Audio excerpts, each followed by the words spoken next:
My children have fewer rights than I did growing up, and I am now fighting for something that my mother and my grandmother already won. This particular film, is it a space in which your activism and your acting are aligned? I think when you're an artist and you can make something that aligns with your values, there's a real special significance to it. Take a deep breath. In her latest film called Jane, Elizabeth Banks is stepping into a role that couldn't be more timely. The film coming out right now does feel like there's a real urgency in it, and hopefully this film presents people with the real circumstances pre-Roe America, in which women were in back alleys and dying. Called Jane is set in the late 1960s, when abortion was widely illegal. Banks plays Joy, a suburban Chicago housewife forced to make a difficult decision about a life-threatening pregnancy. Mrs. Griffin, your pregnancy is endangering your life. The character I play, you know, she's a 40-year-old woman who finds herself pregnant, who never in a million years thought that she would have to seek abortion health care. Inspired by a real group known as the Jane Collective, Joy? Yes, Guinea. Joy turns to an underground network of women to get an abortion. So, which one of you is Jane? We're all Jane. Their leader, played by Sigourney Weaver. This woman's pretty judgmental of people who seek abortion health care, and has a real political awakening by realizing that, like, for everybody, it's life and death. The writer, director, producer, and actress has made a name for herself playing dynamic characters on screen. Happy Hunger Games! In The Hunger Games. May the odds be ever in your favor. And in Pitch Perfect. John, you're so right, everything else seems wrong. For Banks, Called Jane is both personal and political. It's the continuation of years of activism and advocacy.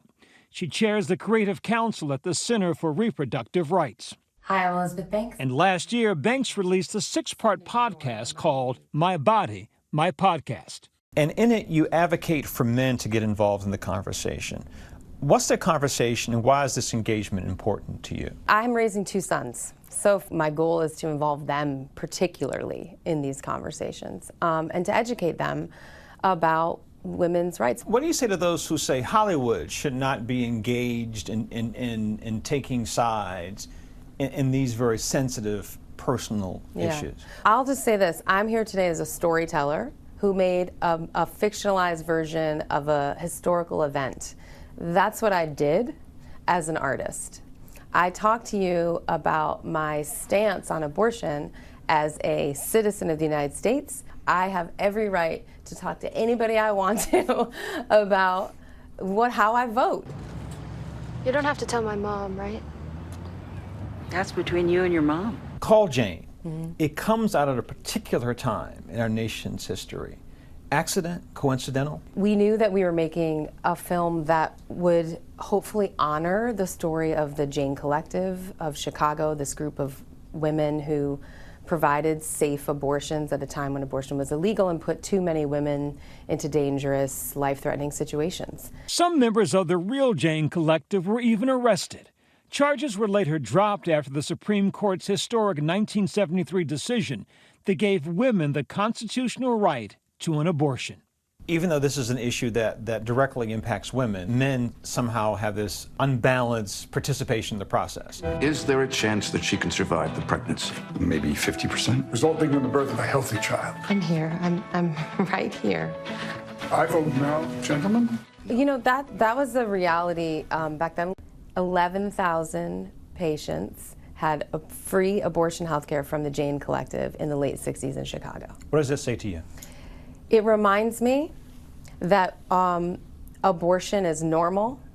I think the whole point of the film is choice. The movie also addresses the lingering inequities experienced by women of color. Well, these women need our help just as much as the ones with money. We can't change what it costs, Joy. It's economics. It's interesting how economics always seems to mean that black women get screwed. There is the series of moments in the movie where it seems that you deal with the issue of abortion and race and equity. There's no doubt that abortion bans disproportionately affect women of color in this country, and that the maternal mortality rates for black women especially are abysmal. Banks is hoping Call Jane makes an impact, especially in the lead up to the midterms. She and her co-stars are teaming up with abortion providers to screen the film across the country. We must protect independent abortion clinics and ensure that everyone has access to the reproductive health care they deserve. Are there particular audiences that you want to see this film? If the movie can do anything, it can hopefully inspire people's empathy for a path that they may never walk, but other women will feel that they need to. Our thanks to Byron. Call Jane is in theaters Friday. Hi everyone, George Stephanopoulos here. Thanks for checking out the ABC News YouTube channel. If you'd like to get more videos, show highlights, and watch live event coverage, click on the right over here to subscribe to our channel, and don't forget to download the ABC News app for breaking news alerts. Thanks for watching.